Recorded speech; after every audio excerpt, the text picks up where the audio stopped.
Thomas Stadium here in Tuscaloosa as we continue with Game 2 of our 3-game series. Alabama and St. John's in this Tuscaloosa regional. It's a resumption of a game that was supposed to finish last night, but it did not happen that way. This is why. I mean, when there's deluge, I mean, monsoon, you name it. Just seek cover wherever you can. It lasted and lasted and just eventually got the best of everybody here. You see the scenario. We pitched it at 4:06. Play finally suspended at 11:09. We had 4.5 hours of delay. And, I mean, it was a lake. It was Sewell Thomas Lake out in center field. Sent us all home. Ken Buck, let's resume this game. There's not much left. But St. John's, they're not going away. Big Agreste's having a great super regional, 3 for 5 on base, 5 out of 7. That's 20 home runs. He cuts the lead in the 6 to 1, but it's crazy. The game of baseball in the postseason, small margins. Sometimes there's just one play that you look back on and go, oh my God, it changed the whole game. Well, how about 2 back-to-back, 2 infield singles to the shortstop, ends up setting up what is right now the difference in this game. A big grand slam, 5-run lead for Alabama here in this game today. Should be a good one to finish. Just 6 offensive outs left. Dave Neal, Devin Travis, glad you could stay with us as Alabama's trying to get to Omaha for the first time since 1999. Now, with this delay, who does this favor? What does it mean from a player's perspective? I think that the only team that this could favor would be St. John's. However, it's just 6 offensive outs. I mean, you think about the ability to game plan for a back-end reliever. It's not something that you have often. They're down 5 runs, but they do now have a great game plan going into this ballgame. We will see how this plays out for St. John's as there is 1 runner on as we resume this game. Nobody out here in the top of the 8th inning. Again, in Game 2, Alabama, the visiting team here. As you look at the Alabama batting order, and Brennan Holt walked to start the 8th, and before Luke Vaughn could see a pitch is when they told everybody to get off the field. Lightning was in the area, and then we just showed you what happened thereafter. So it'll be 8 and 9 with a runner on against Evan Heckley, who takes over for St. John's. He's been one of their really impressive arms. And as you might imagine, not exactly the same kind of crowd we had the last couple of days with this early start on a Monday. But there is Evan Heckley, the sophomore out of Bernardsville, New Jersey.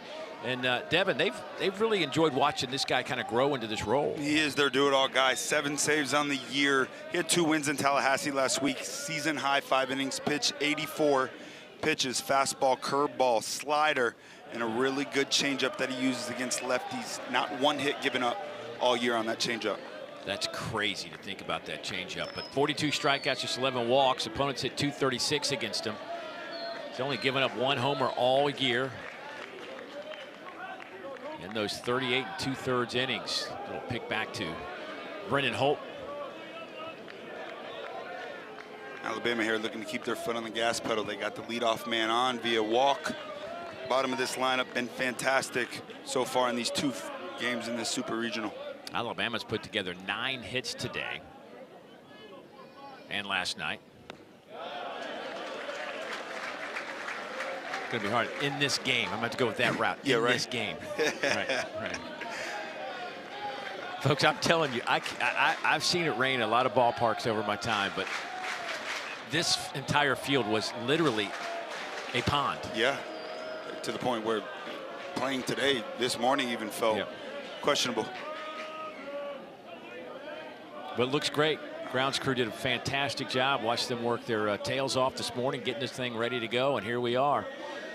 1-2 the count to Vaughn, and that one is a called strike 3 as it bounces out of the mid of Agreste. So a strikeout to start things off for Evan Heckley. Well, already 6 teams have punched their tickets. We're waiting on this one to end here in Tuscaloosa, waiting on the Super in Kansas to finish up. Oklahoma in control of that game. They, of course, much like here, had to suspend play last night, resuming it here in just about 50 minutes or so. But West Virginia, Troy, Ole Miss, Georgia, North Carolina getting back on a remarkable comeback. That ball's hit high in the air out to right. Dylan Fitzsimmons there to make the catch. That'll be out number 2.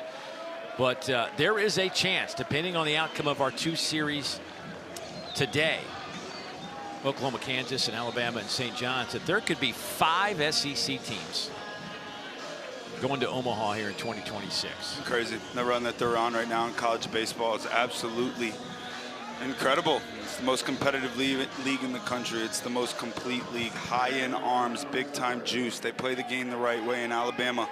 Looking to make it 5 here today. Here is Bryce Fowler in the top of the lineup. This one gets away from McMillan, and Holt will scoot down to second base. And that's big. A runner in scoring position, just a routine. Hey, we still got our eye on you at first base. Brendan Holt and McMillan going for the tag, but first securing the ball. Little plays in this game right now. St. John's in a situation they cannot allow any more runs across the board. They're down 5.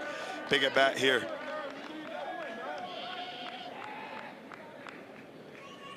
Fowler in the leadoff spot. This one gets in front of Agresti, and that'll get Brendan Holt over to third base now. And more pressure pitches now. You think about that breaking ball. Heckley's the guy that gets a ton of strikeouts below the zone. And a nice block here by Agresti. But once again, Brendan Holt playing the game correctly. Now you think about a lefty at the dish. A breaking ball down below the zone. Squibbles away too far. Can end up being danger. Oftentimes, pitchers leave it up in this position.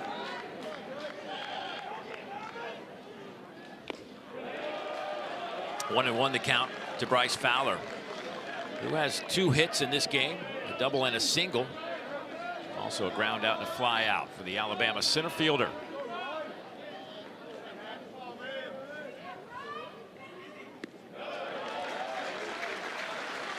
Alabama came into the weekend with a .257 team batting average. That was 15th in the SEC and 258th in the country.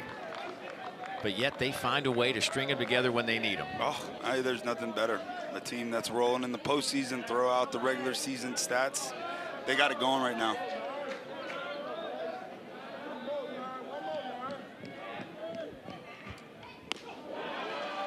Big swing and a miss, 2-2. That's the slider there, plays like a cutter.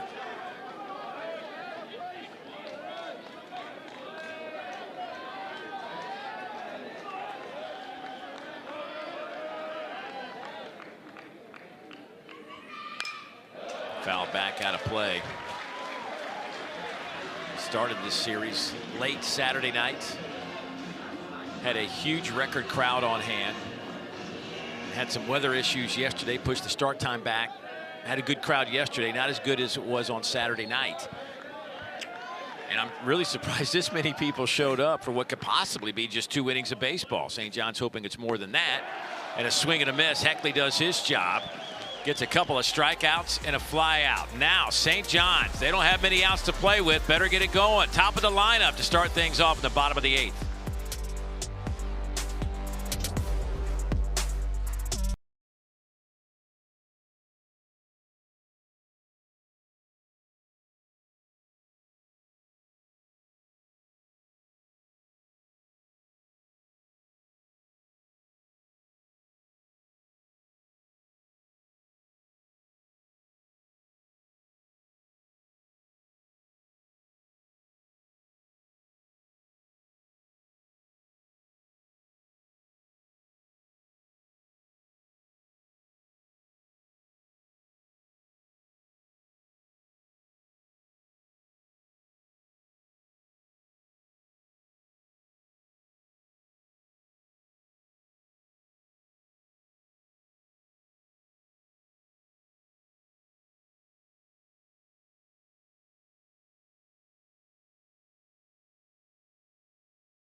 Well, St. John's starts this 8th inning with the top of their lineup. You see LeGrande, 1 hit, and that is a significant hit when you look at the top 3 in this lineup. Matter of fact, the back end has produced 3 of their 6 hits today with Mansour and Fitzsimmons. I keep saying today in this game, right? But the top of the lineup has been it hadn't been good. Yeah, you see it right there, 1 for 21, 10 strikeouts. The top of the lineup is ultra important to every team, but a team like this that thrives off chaos and base runners and playing the small ball game when they need to. They got their guys here, and yeah, very well could be their last at-bats of the season. The time is now for St. John's. You got to think, just certainly baseball's a game of averages. The law of averages would tell you that there should be some production by now from the top. So we'll see if it happens at this sequence. Certainly. Well, Matthew Heiberger, who got 3 pitches in yesterday, came out of the bullpen to take over for Zane Adams before there was a stoppage in play. And this is one of the great things.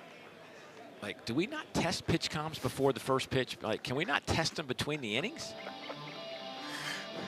Yeah, I mean, I'm sure they. I want to believe that they do it. Maybe it's a good luck thing. Like, hey, we're not touching the battery of this thing, and then on his way out from last night, I mean, I can't tell you how many times you've watched a pitcher this year warm up, do the whole process, and then right before the first pitch, he steps off the rubber. I'm like, can we not just say, hey, can you hear us?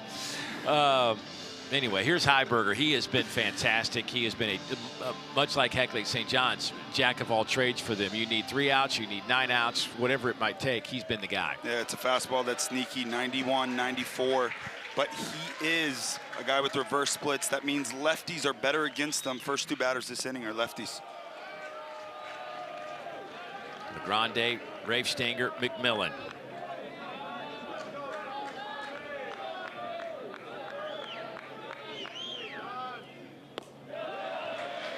That's in there for a strike. Home plate umpire Jeff Wright back behind the plate.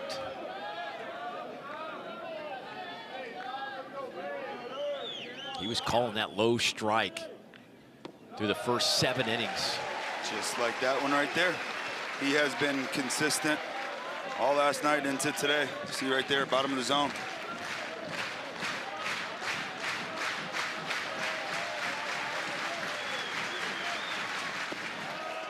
Stays downstairs at 92. Count even at 2-2. Second pitch for Heiberger against lefties is a wipeout slider.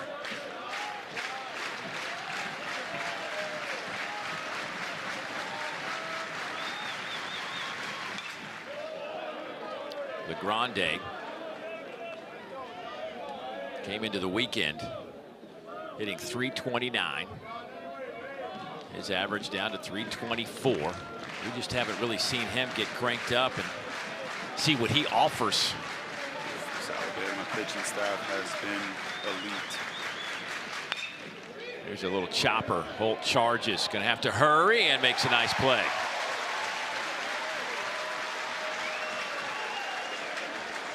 That's a good start for Matthew Heiberger. Fastballs, they're up 5. No need to go to the slider there. You got a speedy guy at home plate. Go ahead and trust your stuff. Be a ground ball guy. Good start to the inning. Now down to 5 outs. Offensively, once again for St. John's, the importance of base runners here. Any way you can, got to find a way on base. Jader Rafe-Stanger, first pitch fouled back.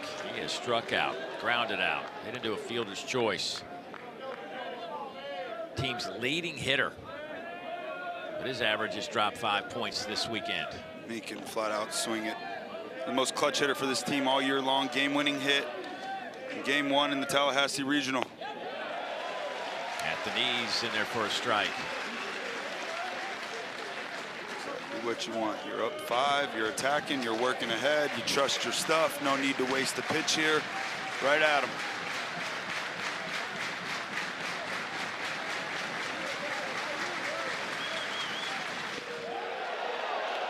Just off the plate. That was close. And I always favor hitters. Nice take. Of course you do. That's right. Of course you do. This game's too hard to give him a centimeter off the plate. Another high chopper to the right side. Underhand toss to Heiberger, and that'll be out number 2.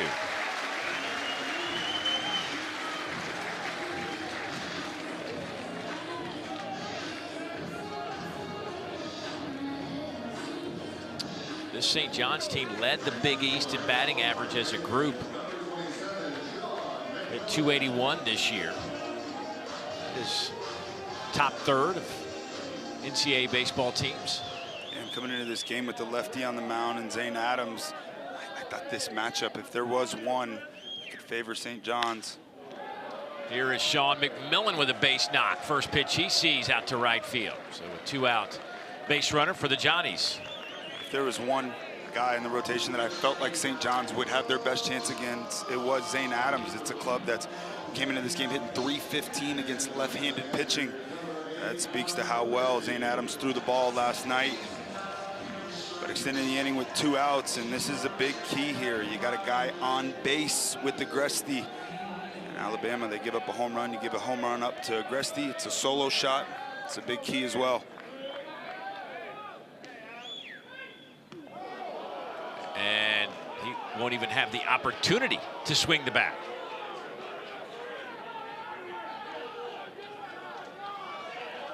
He's now been on base 6 out of his 8 at-bats.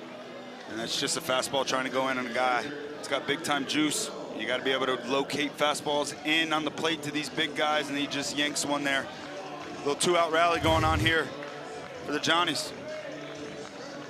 10th time Agresti's been hit by a pitch. He's been intentionally walked 14 times this year as well, has Agresti. But now Will Cowan with a chance. Cowan on the year has 5 homers, average not where he would like it, certainly, at .215. But an opportunity here to really provide some juice for this St. John's team as he's able to get one of these big flies, although the ball has not been jumping here at this ballpark at all this weekend. No, it's been tough. The flag in right field has been blowing in from right, but it's runners in scoring position. It's, yeah, sure, it's only 2 of 11, and St. John's has not had many opportunities, but timely hitting in the postseason, without question, a big key. Pitching, defense, and timely hitting in that order. They're 0 for 12 in this super regional with runners in scoring position. That one misses badly inside.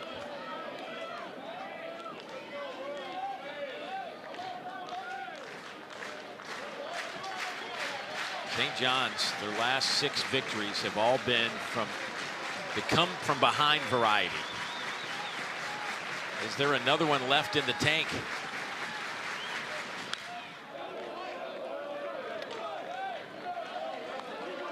Heiberger has thrown 19 pitches and 19 fastballs, just coming out attacking. He does have a changeup. It's a pitch that gets the highest swing and miss rate. If there was a time to throw one, it's right now.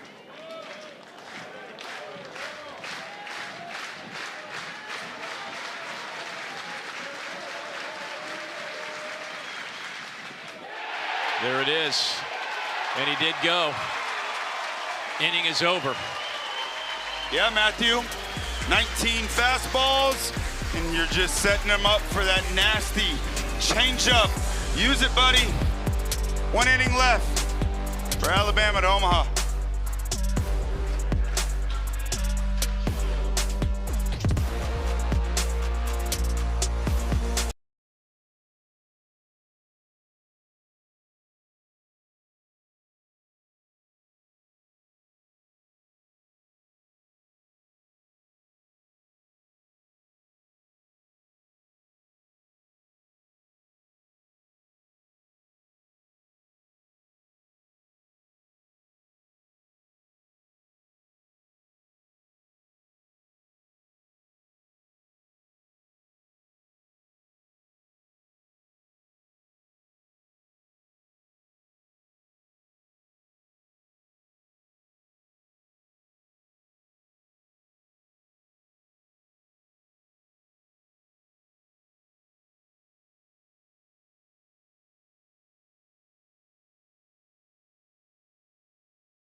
Let's take a look at our Capital One rewarding performance. Easy to pick this one out, Deb. Jason Torres spends 2 years down at Miami, transfers over to the SEC. He's had a lot of big hits throughout his career, none bigger than this big grand slam. Blowing this game open, 5-run lead. That's where the game stands right now, all because of that one big blow. 2 out hitting in baseball games. And that's big time. Alabama, they've been fantastic throughout this postseason. The 9th inning starts with Justin LeBron at the plate. Justin, who is up until this game had been kind of having one of those special postseason runs, but so far looking for his first hit here in game 2 of this super.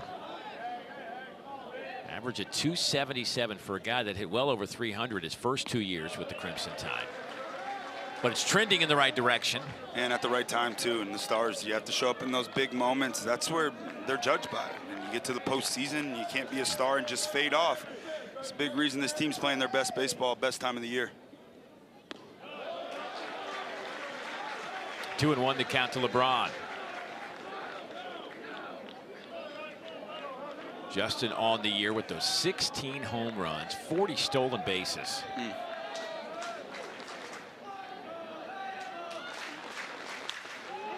That one down the line and foul.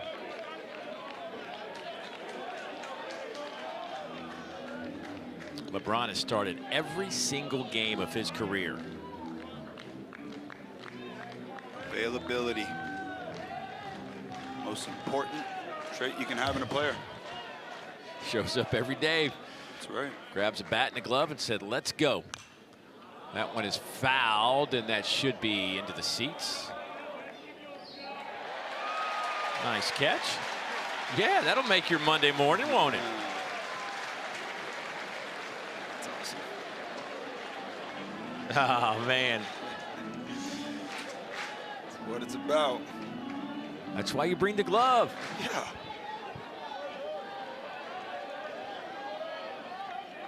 Two and two on LeBron. That one stays inside. Heckley had a nice opening inning. Got a couple of strikeouts and a flyout. Not walk Justin LeBron. You walk him, it's a double with those 40 bags. And that's what he did. LeBron with the 4th most stolen bases in school history in a single season. He is 64 of 66 in career stolen bases. Yeah, that is extremely impressive. The only Division I player with 40 bags and 16 home runs.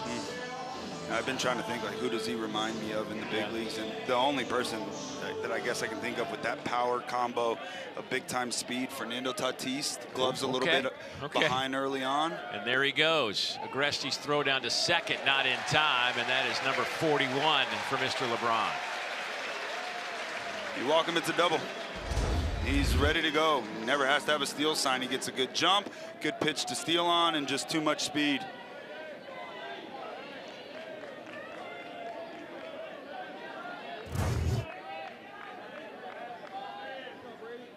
Brady Neal leads this team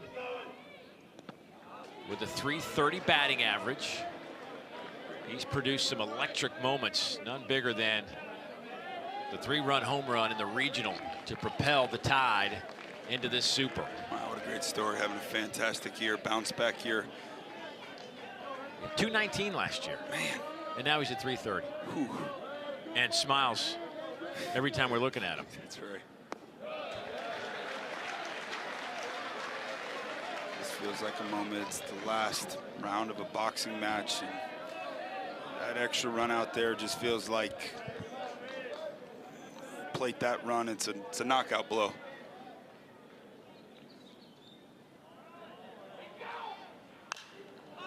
Popped him up, and that'll get out of play. Yeah, I think you called it the old kill shot. Yep. You know, they're hoping they can get that one run, maybe just, I don't know, 7-2 should make you feel like pretty good. Yeah. That one extra run, it really does. I mean, it's everybody on that field right now is saying, man, no more runs across. We're already down 5. We got a good night of sleep.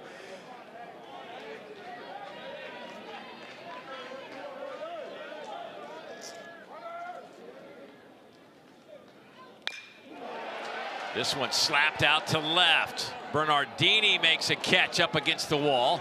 LeBron will go back to second. That was 100. Base running mistake right there. Ball deep into left field. You got no outs. Your golden rules. Ball goes up in the air. You're tagging with no outs, and a nice play out in left field by Bernardini. But you think LeBron should have been at third base, huh? Yeah, he's halfway on that ball right there. With one out, you want to be halfway.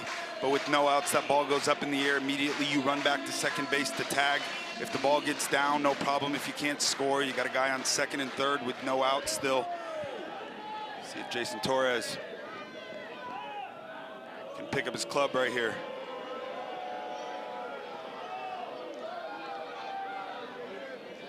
Torres with the big hit. The biggest of bigs, the grand slam. Hit it into the right field Ragers is what they're call themselves. They're back.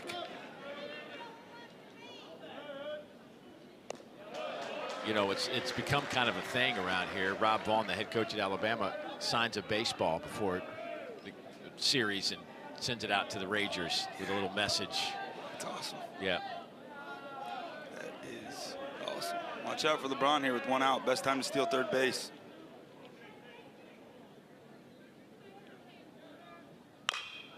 That ball's hit hard, but it's going to be caught and left, and LeBron scoots back to second again. Boy, big swing from Torres, and he just missed it. Just enough cut on that baseball to get off the end of the at-bat. The bat. That's the importance, right? With no outs there, LeBron tags, gets to third, ball in the outfield, scores a run there. St. John's looking for any bit of momentum to be able to grab. Big opportunity here to get out of this thing after a leadoff walk and a guy on second base with no outs. Here's John Lim, he of the broken finger. Lim, a ground out, hit by pitch, and a strikeout today, or in this game. His first at-bat today for the young man who's been splitting duties behind the plate with Brady Neal this year out of Australia. Boy, hit a monstrous home run up against the batting eye to win in a walk-off against Vanderbilt late in the regular season. He is in the driver's seat here in a 2-0 count. An open base, righty on deck, and Eric Hines, the highly talented freshman.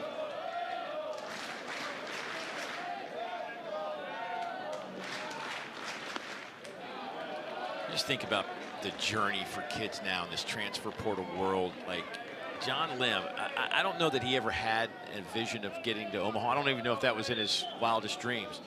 2 years at South Suburban Community College, a year at Southern Illinois, and now he's here at Alabama, knocking on the door of a trip to the College World Series. Special.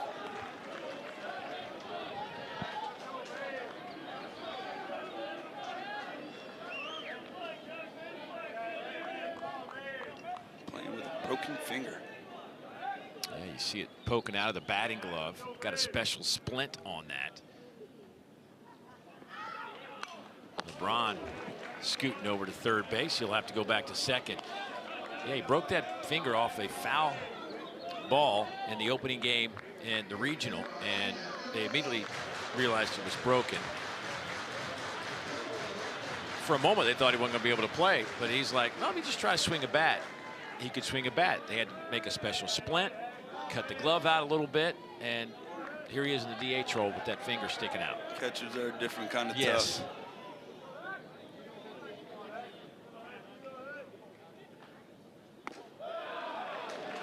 So as far as Alabama's season lasts, as long as it lasts, Lim will be in the DH role and Brady Neal will be behind the plate the rest of the way for Alabama.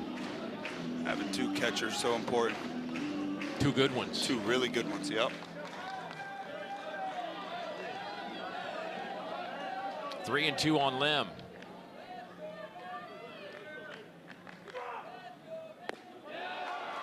Called strike three, and the inning is over. So for St. John's, the season is on the line, and even some careers.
Well, here's a look at the left side of the bracket.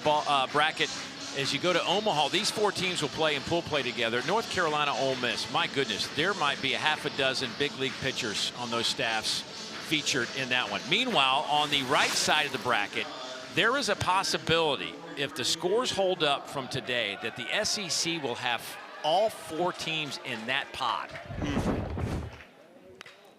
Here is Aiden Fry, first pitch, little blooper right to Justin LeBron. And Alabama now 2 outs away from going to Omaha. Think about the run. The SEC has been on 6 straight national champions coming out of the SEC. Opportunity for 5 more SEC teams in it this year. Incredible.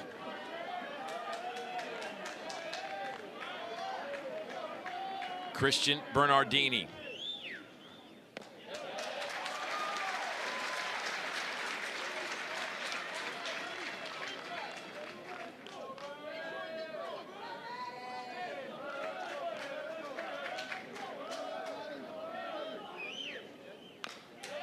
Fouled off to the right side. And the great thing about Omaha this year is it'll be a completely new set of 8 teams. We will have a new national champion. Love it.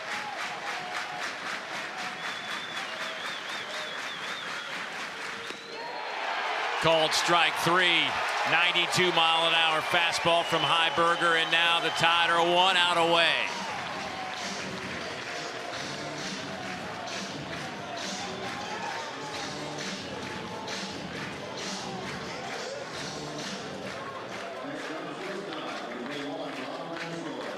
Rob Mansour, couple of hits in this one.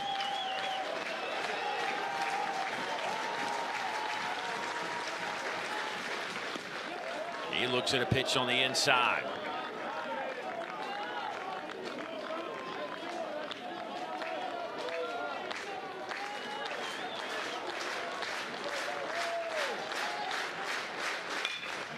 This one's out to right center.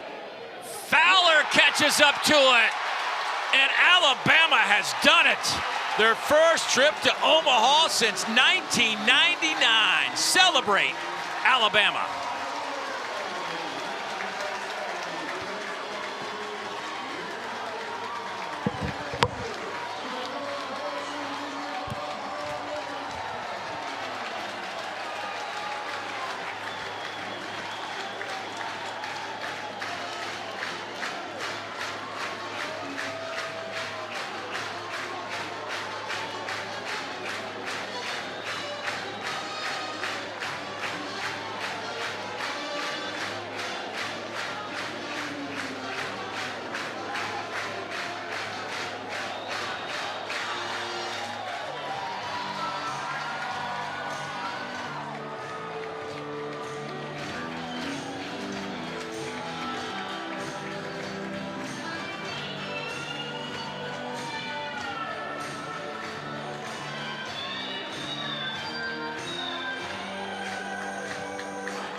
Wow, what a moment, man. These are all, I've been watching this for 20 years and they still get you.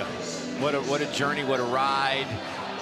And for teams that haven't seen this, experienced this in a long time, man, you can just feel it just in the crowd. It's just, it's an awesome sight. It's what every young player on this field and so many sitting at home dream of, the opportunity to play in Omaha, Nebraska. Some of the greatest memories in your life that you'll ever have will happen in Omaha, Nebraska. It's a special place. There's only 8 teams that have the opportunity to play there. It's been 27 years for this Alabama fan base that they had the opportunity to sit back and celebrate and watch their team play this deep into the postseason. Cannot say enough about this club and the job they've done. I'm gonna tell you what, you think about those 3 starters, and Tyler Fay and Zane Adams and the freshmen. We didn't even get to see them. Miles Upchurch, this is a scary club. It's confident. They're playing their best baseball at the right time, and yeah, it's gonna be a fun watch in Omaha. I'm so excited. And on the flip side, for St. John's, what a year. 4 seed, rolling to Tallahassee, beat the Seminoles. They've only been home 1 day in the last 3 weeks, but these Tide, it's storming and they're too much for them. Congrats to Alabama.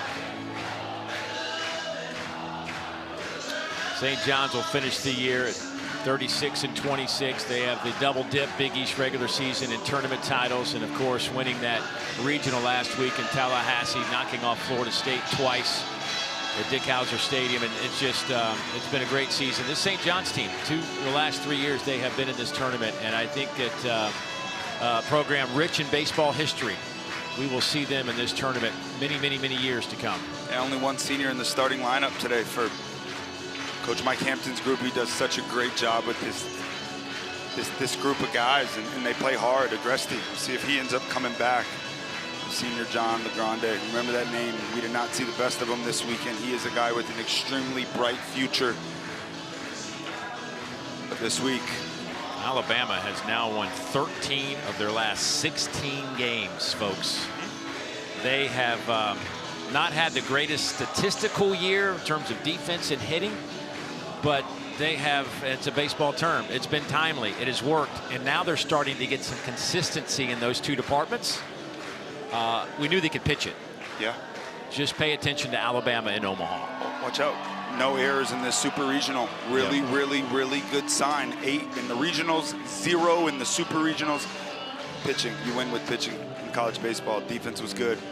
Timely hitting showed up. Well, Justin LeBron, their star, holds up this super regional trophy in front of the faithful here at Sewell Thomas Stadium. Appropriate. That a guy that's expected to go middle of the 1st round in the upcoming big league draft. Hey, he does have another year of eligibility left here. I'm just saying. NIL strong. I don't know if it's that strong. Yeah, exactly. Rob Vaughn, congratulations. What a journey for him. He left Maryland after a 2022 season that was a record-setting season for the Terrapins, and he put that program together, came here, and came in really kind of an awkward situation after what was somewhat of a scandal with Brad Bohannon, who was the head coach, and took over a team that had gone to a regional and put his stamp on it. The former Kansas State catcher has brought a toughness to this program, and Alabama baseball is back. Yeah, it's a tough group, and you can just tell how much head coach Rob Vaughn loves his players, and the atmosphere and the energy within this group. You could feel it right away. And when you play for a coach that trusts his guys and coaches them hard in practice, but when the game starts, he goes out and says, hey man, you guys are prepared, go out, have fun, enjoy the game that you love so much. Really special things happen, and we got something brewing here in Tuscaloosa. And now the right side of that Omaha bracket will feature 3 SEC teams. If Oklahoma gets there, it will be a mini SEC tournament.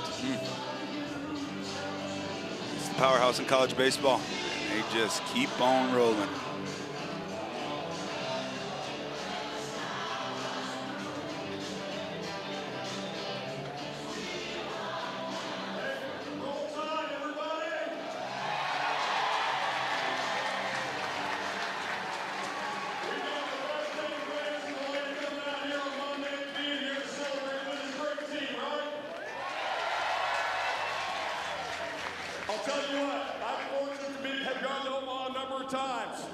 It's a really cool event, so we would love to have as many up there as we possibly can.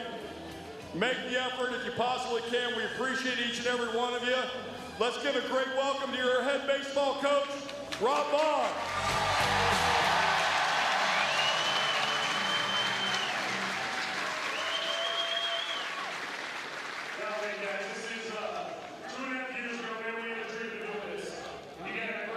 kids, man. You got a group of fighters, a group that represents this school exactly how it should, man. And this is 27 years, man. There ain't a better group to go right here. So, man, proud of these guys. I want to say thank you to you guys. You guys showed up. We had guys sitting in the rain out there. The Rangers, absolutely awesome. Let's go. Absolutely awesome. Man, we can't do this without you guys. We're so grateful. Thank you for your support. This group's tough, man. It's what Alabama's all about. Proud of you guys, proud of our guys, and roll tide.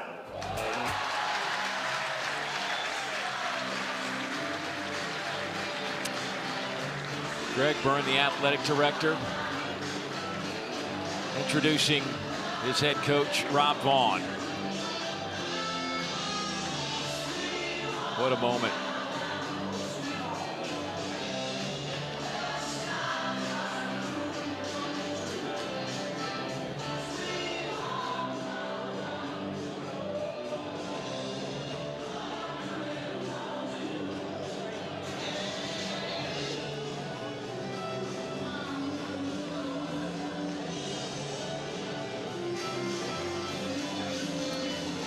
This Alabama baseball team, back-to-back 40-win seasons.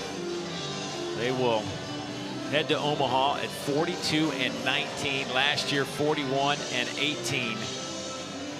And a big part of that is the guy that has a headset on right now, Justin LeBron. And Justin, can you just capture, talk us through your emotions right now? I mean, I'm feeling a little bit of everything, man. I mean, came here as a freshman to a program that was evolving and becoming something great. And I mean, the reason I stood here is for something like this. The fans, I mean, my coach was telling me you built this, but no, I didn't just do it by myself. I mean, my whole teammates, my coaching staff, the family, the fans, I mean, it just means everything to me, really. Jay, congratulations. All the pressures that come with everything that's been on you coming into this season, and then this one moment today after a little extra night of sleep, you now are one of the final 8 teams in Omaha, Nebraska. Just talk to me a little bit about what that means to you and your family after your entire road leading up to this point. I mean, it means everything. It means the world, really. Like I said, coming here, I mean, for my last year, really the goal was to get to Omaha and go ahead and win the dang thing. So, I mean, the fact that we're going there is a step closer, but, I mean, job's not done. But just shout out to the fans, families, everyone who's came here and put it all together. I mean, roll tide. All right, listen, they're waiting on you for the picture, so get that headset off and get over there, buddy. I appreciate it. Roll tide, guys. Congratulations, Jay. You got to let your guy in. That's cool, man. I mean, you had a chance to taste big league baseball. Injuries, I know, derailed what would have probably been a long career for you, but you were in the bigs, man. You had a taste of it. But when you look back over your career, moments like this in postseason college baseball, what stands out to you?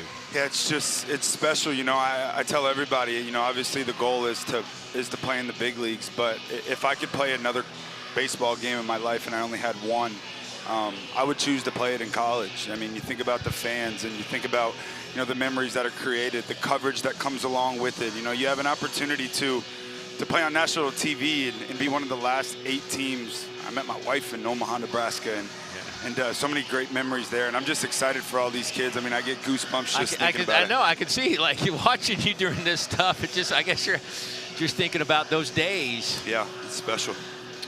Well, Alabama's had a special season, and anytime you counted them out, they would bounce back. They would have a tough weekend. The next weekend, they go sweep somebody. I mean, they had some really big sweeps throughout the season.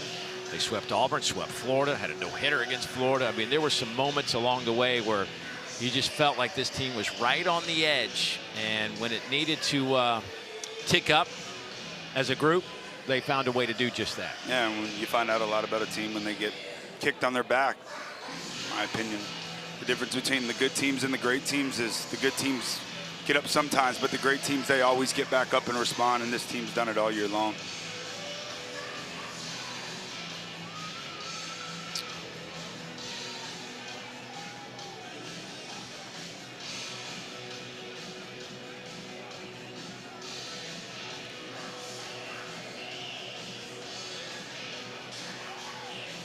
I mean, there's a whole process to this, right? I mean, oh yeah.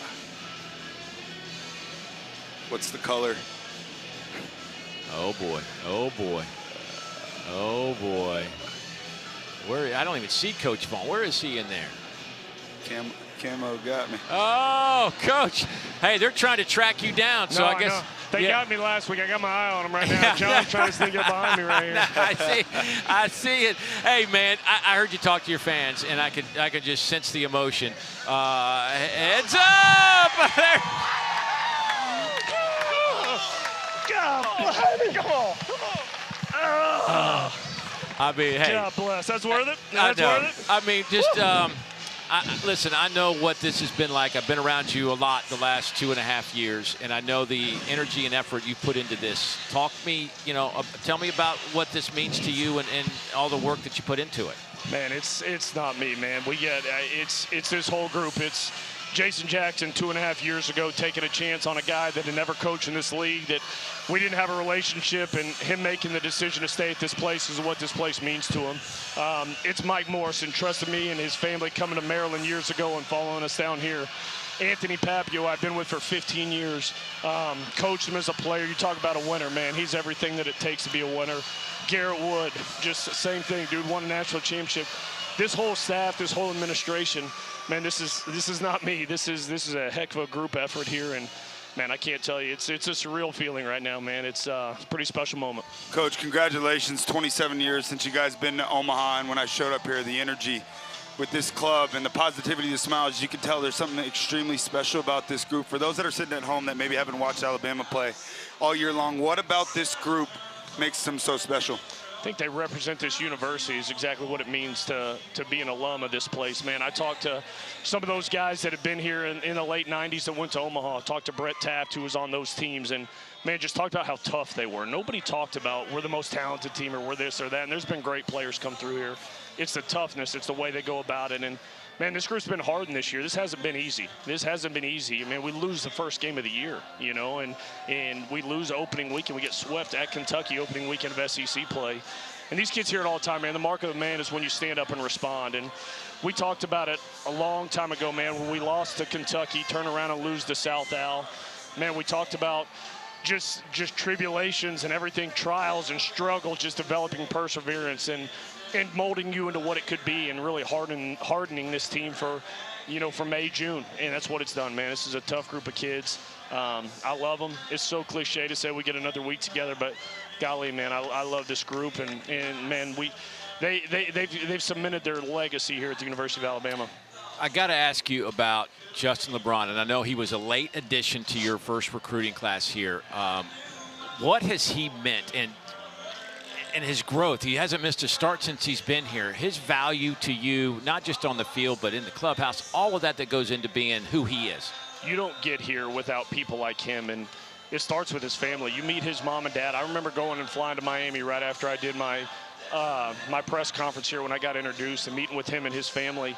And it took about 30 seconds to realize what kind of head that kid had on his shoulders. And in the world we're in now, man, you see it all the time. And you see guys move on and do this, especially a kid of his caliber. And, man, there was never a doubt with him. And he just wanted to stay here. He wanted to win at Alabama. And guys like him, guys like Jason Torres, guys like Bryce Fowler, guys like Brady Neal, guys like Tyler Faye, Zane Adams, Matt Heiberger, Hagan Banks. I mean, I could go on and on. It's just a special group of kids, and, man, I love them a lot.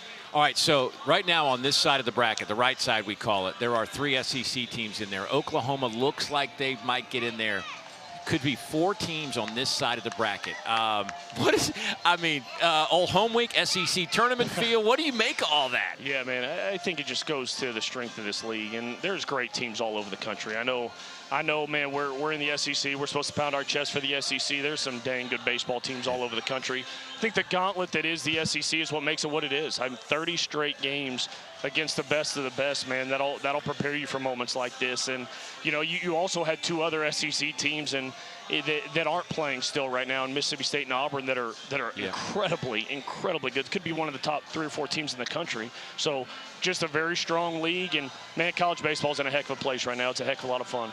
All right, listen, you're going to get ready for Omaha. Enjoy this show a little bit longer. I've enjoyed being around you all season again, and I mean, I would say congratulations. Well earned. Yeah, appreciate you guys. Roll Tide. Congrats, Coach.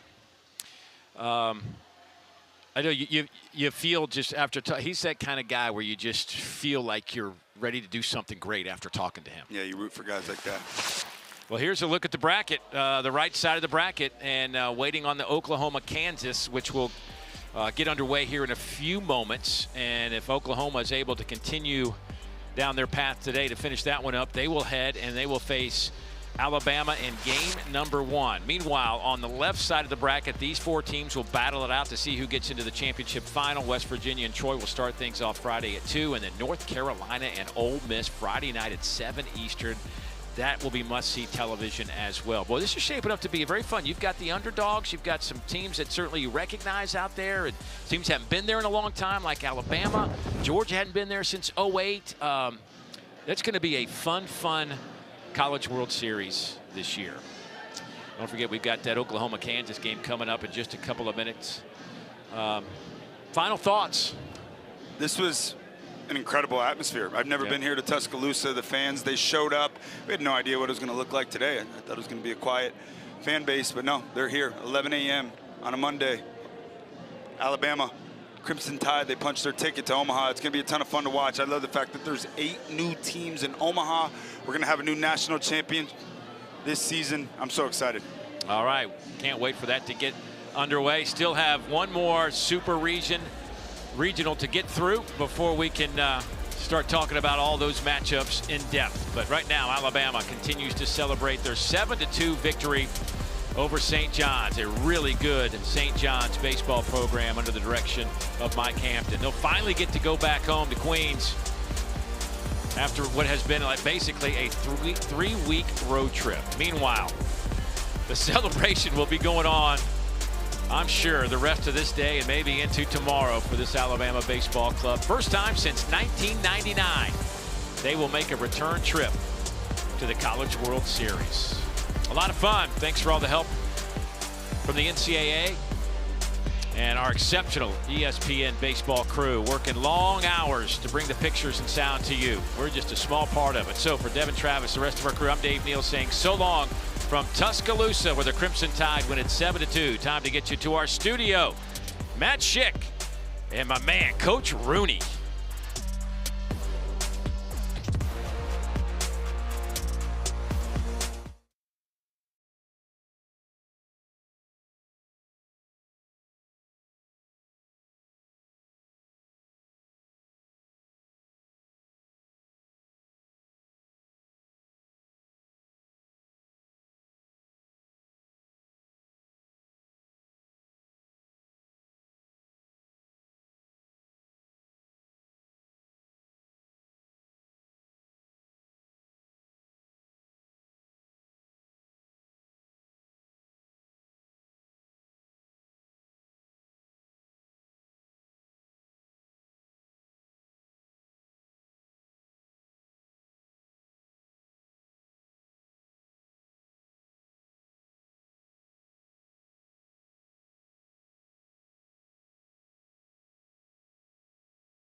He's showing it now this season.